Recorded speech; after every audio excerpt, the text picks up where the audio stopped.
So thank you all first year students. I see there are a very good number of participants and I have seen it sitting in the first row. My name is Prerna Bharadhan and I will be your host for today's event. First and foremost, I would like to express my gratitude to each and everyone for taking the time to join us today. Your presence will surely make it even more beautiful.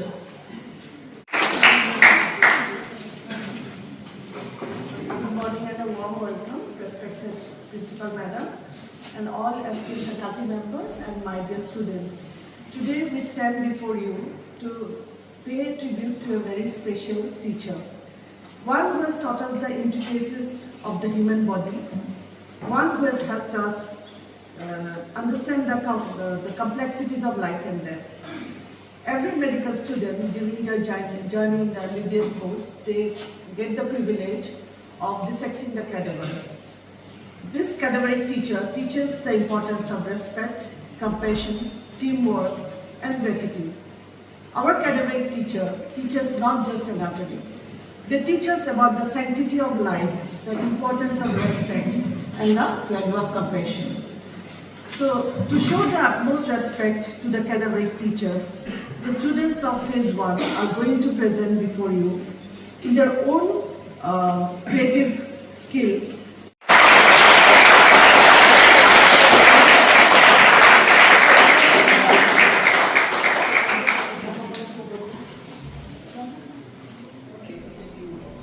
Now, our respected principal ma'am will speak a few words for the students and for the faculty. Thank you. Respected Professor HOD of the Department of Anatomy, Dr. Ritu Salvi, Assistant Professor Dr. Gunokuni Rava, the faculty members of the Biochemistry Department, and all the first year students.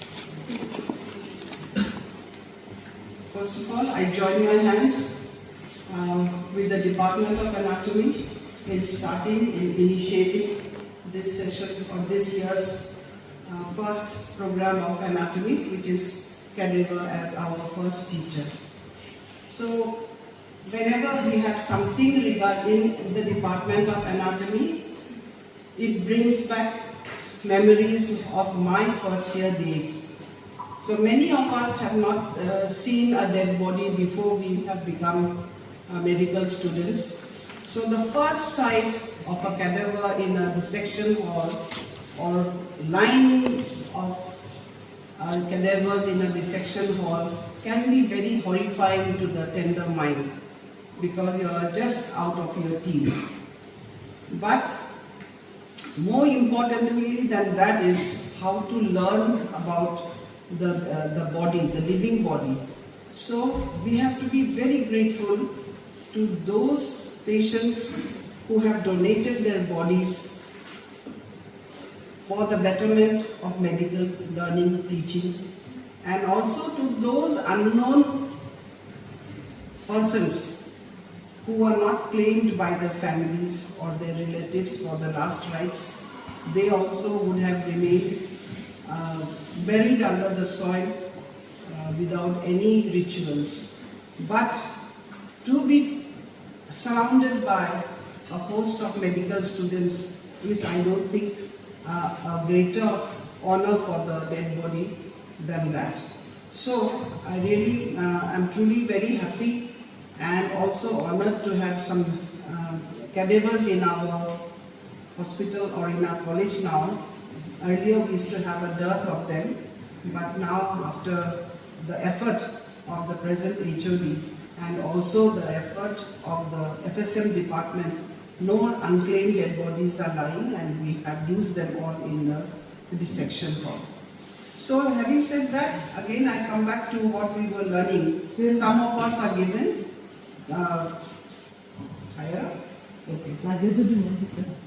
So some of us are given a lower limb, some upper limb. So that is more applicable or more easier to learn. But others suddenly they are given abdomen or the thorax, and the intricacies of the mediastinum or the diaphragm is very difficult to digest. But with the cadaver, with the cadaver, when you can see and feel, and if you are interested, if you dissect, then you can make out more of the anatomy than any textbook can teach you. So, though we have very good textbooks, the cadaver can teach you much more because you see with your eyes and feel with your fingers. When you go to the hospital side, you will see that we make full use of your eyesight and your hands. We call them inspection and palpation. So I think you are going to start inspection and palpation and register that knowledge, what you have seen and learned in your brain. Then it becomes easier for you to appear in the exam and to retain that knowledge until you become doctors. Especially if you are going to become surgeons, you have to have the knowledge of anatomy at the back of your mind, have the knowledge of variations in anatomy and also the pathological anatomy which you may face during operations. So let me not carry it even further, but let us start today's program. I'm very eager to see what the students have to share with us. And this is some sort of education through entertainment. Do you agree? Okay, so you will see it in the form of a skit or a poem recitation or whatever. Let us see what it has.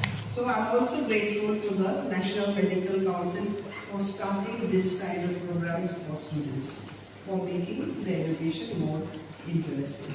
So thank you very much for giving me a patient hearing, and we move on to Prerna again. Thank you.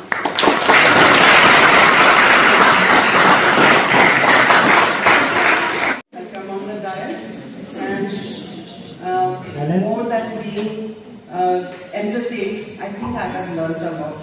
So thank you all first year students. I see there are a very good number of participants, and I hope that almost the entire class has participated. If you have not, those who have not participated, please do take part in other activities, and so that you can get the feel. It's very comfortable, it's very easy to sit back and criticize others, and very difficult for someone to stand here and deliver whatever is he has learned or his talent to be shown. And thanks a lot to all the students who have participated in a big way, and I have seen it sitting in the first row, and I don't see much nervousness. All of you were confident, but let the confidence grow throughout the years that you have in medical science and turn out to be very confident, not only in your public speaking but more in medical science. So congratulations for today and best of luck for the future. Now besides that, I'd like you all to remember that you have learned to honor the dead body, you have learned to honor their family members who went beyond their will to give up their bodies to unknown medical students, to be dissected, to the body to go into pieces in some unknown hands, so that those people or that family must have a great heart to allow you all to do that. But when you do, I understand that all of you have learned now to honor the dead body is just not a teaching tool, but someone who had a name, who had a family, who had emotions just like you and me, and who gave up his great will to overcome the last rituals to be part of you all. Now in future, I'd also like you all to honor the patient. When you go out of your preclinical studies and you go into the clinical side, I'd like to see that same amount of honor and respect that you have for the dead body. I'd like to see that you have it for the living body also. Don't treat those cases as cases or as diseases. Treat them as persons having some disease which you are trying to learn and overcome and learn its treatment.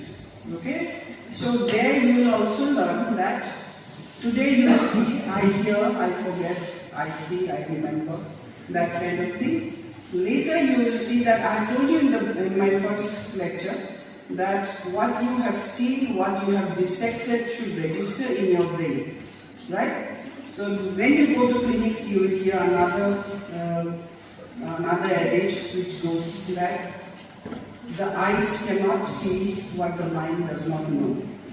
Can you feel that? Okay. So that means the brain must know, only then can you see it in the patients. Okay? Alright, so once again, thanks to all. But I cannot go up without adding a small sour point to you all. See, this is a very important day for you all because you don't get to come on the stage. So when you come onto the stage, you should be very careful regarding your appearance. Okay? So I see most uniforms are not so neat and clean as I saw it one of the first days in the dissection hall. Some of the aprons also did not have a logo. But more importantly, many people had very unruffled hair and most of the shoes were not polished. Be careful. Be careful because if I am watching you today, tomorrow the patients will be watching you. When they see an untidy doctor coming to treat them, they will not be happy. So appearance does matter in medical science. Okay? And do take care about your public speaking. Some of you have learnt it. So when you speak over here, you just talk to the laptop will not do. You have to talk to the audience. The audience has to listen to you. Only then can we say you are a good speaker. You understand that? So if you want to keep the attention of your audience, you have to learn public speaking. This is very important. So I hope you don't take it to heart, but this is some of the tips which I think is very essential, which we were not told, but I think if I tell you, you'll come up with better ideas, with better appearances, with better performances in future. So thank you all and all the best for your second internal assessment exams.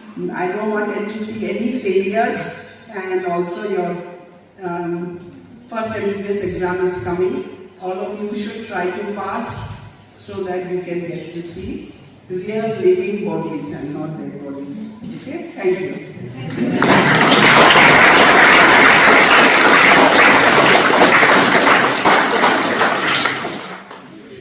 I also would like to thank the Department of Anatomy in a big way, and especially the Professor Decholi, Dr. Ritu Saloi. She is going out of her way to include you all in all activities, and it is only through these activities which makes studying and learning a easier program.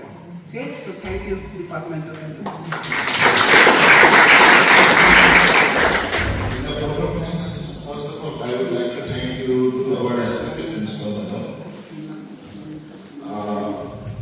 In a busy season, actually, she always loved us and she always support us in every aspect, in every part of our department. She took part with us and she stayed with us for a long time since the morning, except today. And she managed it, though she has busy schedule, you know. So thank you so much, ma'am, for your support and for your love and everything. Thank you so much, ma'am. And I would like to thank Dr.